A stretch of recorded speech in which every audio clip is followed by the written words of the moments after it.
This is a podcast of 98FM's Dublin Talks. Remember, catch the show live Monday to Friday at 10 a.m. 98FM's Dublin Talks with Adrian Kennedy. 98FM. A story that's been in the news over the last 48 hours. Parents will no longer have to worry about having a baptism certificate for a child entering a Catholic primary school from September 2019. Radical changes to admission rules approved by the Dáil this week mean that schools will no longer be able to use religion as a criterion for prioritising entry. Now, I happen to think it's about bloody time. We should not have a situation where children are discriminated against based on whether or not they are Catholic or not. I think I've always thought it's outrageous. There should not be that sort of discrimination, and it has been used over the last couple of years, especially in schools that are oversubscribed with children. The ones who don't get in are the ones who aren't Catholic. Well said. I don't agree with the words you just said, but well said. Why don't you agree? Because well, there's a woman we're about to talk to who is euphoric. That's my word of the day, by the way. She's euphoric about this news, about this baptism barrier. And I'll give my opinion then in a second, but I don't agree with what Adrian was saying. I think the baptism barrier is there for a reason.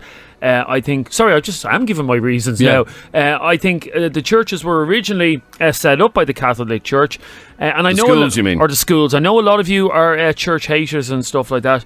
But you have to remember that back in the day when the government was doing shag all for education in this country, it was the Catholic churches that were running the schools here. And if I want to send my child to a Catholic school, yes, I should have that choice. You still have that choice. You still have that choice. We need Catholic schools. No, I totally disagree. Education should not be religion should not be a part of education. It should not be a discriminatory influence. Yeah, but Fiona, you totally agree with that. You're delighted to see that gotten rid of. Yeah, I am. I am a Catholic, and I have baptised all my children, and both the two of them have already done their communion and confirmation. Mm-hmm. It's our choices, and when it comes to confirmation, it's kids' choices. But I grew up where I grew up. You didn't have to. You went to church every Sunday, and we actually had Sunday school. And yes, we were Catholic, so it didn't matter if you were Protestant, Catholic, Jewish. Didn't matter what you were. You had Sunday school or Saturday school in the synagogue.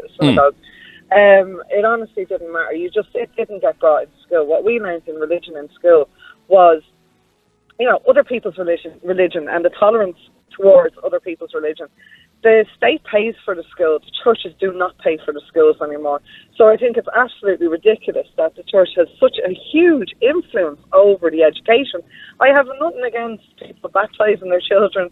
Like I said, I've done it myself. My children are Catholic. I am Catholic. I'm not a church goer, but I do believe in the religion and everything like that. But I'm not a hypocrite. But I do see an awful lot of people, young parents now compared to my children that have already gone to school. They're half and half. So you have a lot of people saying, "Well, we're going to send our kids to educate together because we don't want to baptise our children," and then the other ones are panicking because there is no educate together in their area. So some parents have been forced into a situation where they don't want to, but they've had to get their children baptised in order to guarantee that they can get into a local school. So but my school has never had that. The school where my children. No, but I'm saying some people have been forced into that situation, which is ridiculous. What age are your children, Fiona? My children range from 7 to 18. Okay, did the 18-year-old make his confirmation? Yeah. Why? Because they chose to do it. And if you're... Now, hang on a second. If your 18-year-old chose to parachute off the top of a building, would you let him do that? You were the parent. So ridiculous. No, hang on a second. It's a stupid statement. No, I hate when most parents... ridiculous statement I've ever heard. Hang on a second. I hate when parents say, my teenager chose to do it. You are the parent. Did you choose to make your confirmation? I chose to make my confirmation. No, totally nothing to do with confirmation age. You're old enough to decide whether you want to do it or not. You're still under the age of 18 when you're making your confirmation. So the point is, Fiona, is you say you're a Catholic, but you never go to church. That's fine. You don't have to go to church to be a good Catholic. The point is, you don't believe that education has anything to do, should have anything to do with religion. It shouldn't be mixed. Yet your child made his confirmation. Why? Because you wanted a big day out? Is that the reason? Because no, it's not. Because of the religious aspect of it, and it had nothing to do with the church. Sorry, confirmation has nothing to do with the church. That's ridiculous. Hang on. Why did you get your child christened? Why did I get my child christened? To get him into school. No, not the only reason. You've already said that on this show. That was your reason. You did say that. No, there were several reasons. Yes, obviously we wanted to make it easier for him to get into school. But isn't that ridiculous? Isn't that ridiculous that parents have been forced into a situation of having to baptise their child just to get it into a local school? In the same way, Adrian, there's certain golf clubs that if you want to play in the golf club, you have to have a certain handicap. You have to be good enough. You can't compare. You can't. Yeah, you can't. No, you can't. Yeah, you're talking rubbish. Yes, you can. Hang on, Fiona. The Catholic Church is a club like any other club, and there are rules to that club. And if a school is a Catholic school... But it's not paid by the church. Nothing is paid by the church. The state pays for the running of our schools. Yeah, I understand that. Why has the church still got such a huge influence over the daily education of our children? And so, what's wrong with that? What's wrong with that? I have chosen to send my children to the local school that we have, and we have signs that we believe that our children should be, accept that our children are being taught in the Catholic ethos. There's nothing wrong with the Catholic ethos. The thing is that you should not have to baptise your child just to get them into your local school. Absolutely agree with you, 100%. Totally euphoric, like you said, about this, because I think it's about time Ireland pulled themselves out of the dark ages and into the modern world and stop forcing parents into, keeping up with the Joneses just so that their child can have a communion. But Fiona, nobody forced you or your child to make his confirmation. Nobody forced you. Hang on for 1 second. If you live in an area, sorry Fiona. If you live in an area where there isn't an Educate Together school, boo-hoo. You drive in a car down... I didn't go to school anywhere near my house. I don't even drive, Jeremy. I cycle. There you go. Not everybody drives. If you live in an area that doesn't have an Educate Together school, and by the way, they're totally oversubscribed because everyone wants to get into them and they're brilliant schools, and there's only a Catholic school in your area, it is disgraceful that you have to get your child baptised just to get them into school. Education is a fundamental right for every child in Ireland, and it shouldn't be based on your religion. It's ridiculous in this day and age. Would you agree with that, Fiona? Yeah, totally. Yeah. Nice to know that everybody's pagan now. That's great. It's nothing to do with being pagan. Well, it kind of is. It says the man who goes to Mass every Sunday. Don't be such a hypocrite. You don't need to go to Mass every Sunday. Don't be a hypocrite. Don't put your hand out to be slapped. Seriously. If you were, the most upstanding member of the Catholic Church ever, I'd say, well done. Yeah. You know what your problem is, and this dates back to a couple of years ago. Your big problem, Adrian, and your big chip on your shoulder about the Catholic Church is that a priest told you shouldn't have got divorced. Big boo-hoo. That's one of them. You shouldn't have got divorced. That's one. If you were Catholic, piss off. Now, piss off. Don't ever say that to me again. No, but I'm saying if you're a No, but I never said I was. Okay, well then you're not a Catholic. The article that I wrote in the paper yesterday was that the church should have more understanding for people who maybe don't go with their rules. Why? For example, we talked about the other day people being asked to leave churches because they voted yes. Outrageous. Absolutely not outrageous. It's not outrageous. A priest who told me that I ought to be ashamed of myself and I ought to go back to my ex-wife and knock on her front door and say, please take me back. Outrageous. Well, I doubt you said that. He did, and he said it in front of my now wife. But do you know he told me in front of my then girlfriend, go back to your wife. Still very angry about it. I was very angry about it. You're still angry about it. How many years ago was that? What? How many years ago was it? 10 years ago. Hey, get over it. No. The point is, the church have certain beliefs. Yeah. Okay? They believe that abortion is wrong. Yeah, but they're totally out of touch then.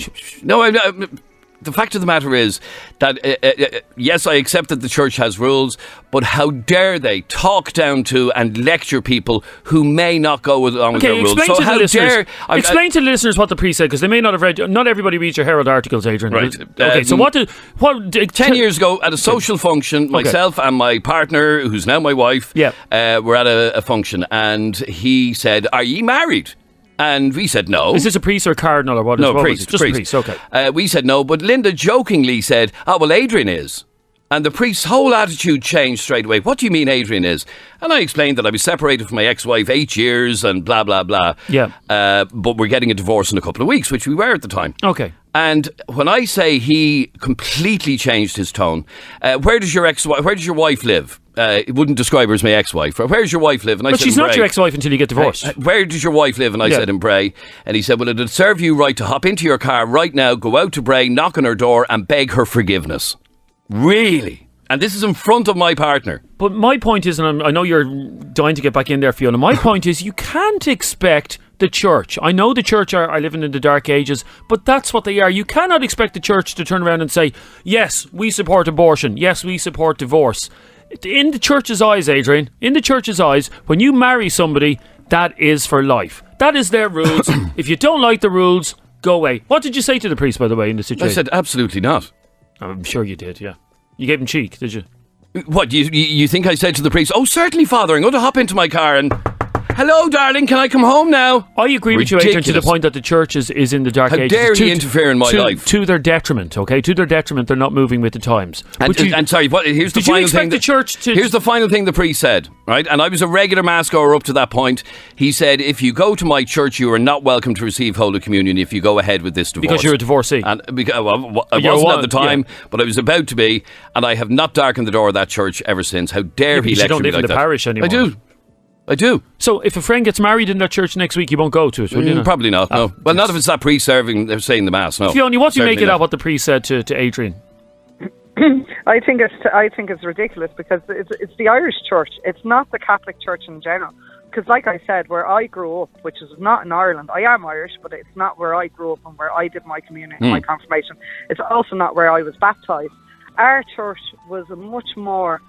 it was less strict. I mean, like, we still had the same rules and everything like that when you went to church, and being a Catholic and being a good Catholic and everything else like that. You're not supposed to get divorced, you're not supposed to do this, that and the other. But the country that I grew up in was much more tolerant towards. And in fact, you talk about the hypocrisy of the church, right? I was at a wedding then in a foreign country. I won't say which country it was. And friends of mine, both divorced. Yeah, this is a true story. Both Do you divorced. only befriend divorcees, by the way? They were both divorced, and they managed to get married in a Catholic church in a foreign country. But you can get married in a Catholic church in a foreign country, and you can get a blessing for both of you being divorced. Oh no, but Adrian said on this very show, Fiona, and this is, I didn't think we were going to be talking about this long, but a lot of people are interested in it.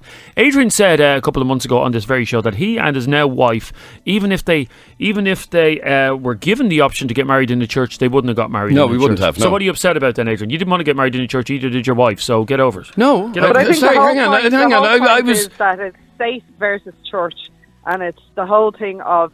It's a state-paid school. This is where the argument came from. Yes. That the church has way too much influence over everyday living still in this day. I don't agree, Fiona. No. In this day and age, we are more modern. You're looking at it, like people cohabit now. The church are quite happy with you cohabiting before you get married. So, I mean, like, there's totally, I just think it's such a hypocrisy with the church in this country. Like I said, I am Catholic and I am Irish. I just don't believe that the church should have such an influence over our education. Who goes into school. Yeah, absolutely. Well, in fact, stay there for 1 second, Fiona, because Mark, you're from New Zealand. Yep.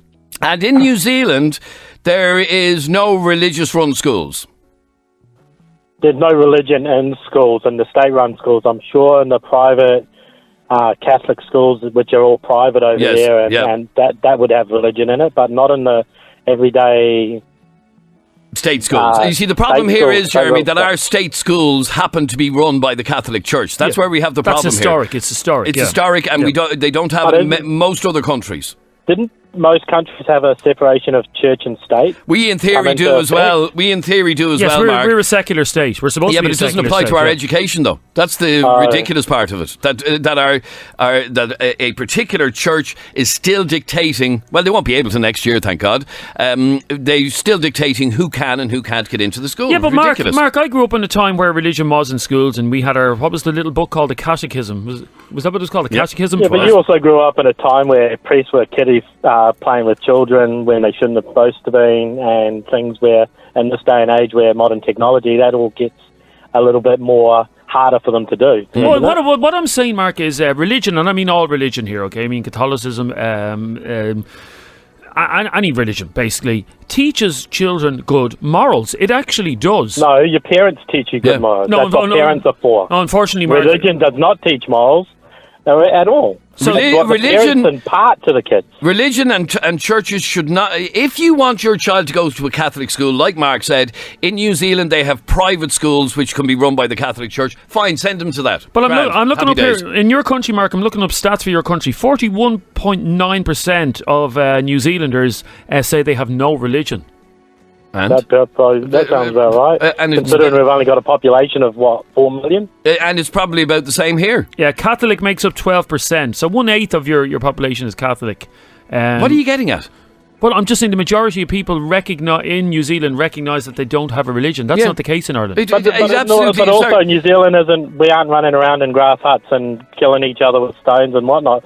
So clearly religion isn't that important to making sure people stay good and true and ethical. Absolutely, I agree with you, Mark. Sorry, what are you getting at? 41% of New Zealanders say they've no religion. Yes. I guarantee if people answer that question honestly here, it's over 41%. So they have been asked this question and they tick the Catholic box on the census form. So do you kick you? I didn't in the last census, no. What did you put down? Jedi or something? No, I just put down no religion. Really? Yeah. First time ever. No religion? No. One last call on this. Jay, you're on 98 FM. How are you, Jay? Morning, Adrian. Good, Jay. What do you want to say? No, it's just the way I always look at it is that if a school is receiving funding from the state, then religion should have no part of that school. And not just the Catholic religion, any religion. You can have religious studies where you study a lot of religions. You know what I mean? Yep, but not one in particular. Not one that you're taught that this is the truth. You know what I mean? And I have to give credit to the Educate Together schools. Jesus, Adrian, are you getting paid for mentioning them every time? My kids went to Bray School Project, which is an Educate Together school. Yeah, it's a great school. It is a brilliant school. And the way they teach tolerance between different religions. In other words, my daughter's best friend is a Protestant, and she didn't even know that. So that's the point I'm making, that religion was not a part of their education at all when they were growing up. And it shouldn't be. It absolutely shouldn't be. All right, Jay, thanks very much indeed for your call. By the way, just finally to wrap up on this, the irony of this whole thing is, I'm going to tell you something about Adrian. The irony of this is, when Adrian was 16 years of age, he wanted to be a priest. Well, not 16, but they're a bit younger than that. What was it? That's actually the bit that annoyed me about that priest. Father Kennedy. Yeah, I was going to be. You a priest? Yeah. You've basically broken every single one of the 10 commandments. Yeah, no, that's when I realised. Apart from killing, he's never killed anybody, but you've broken every other commandment. Yeah. And there's no way you would have been able to... There was obviously a point I realised, this isn't for me. It was the celibacy, wasn't it? No, it wasn't that, no. Was it not the celibacy? No, it was the 7 years studying. Yeah, okay. We talked to a seminarian the other day. He's a trainee priest, by the way.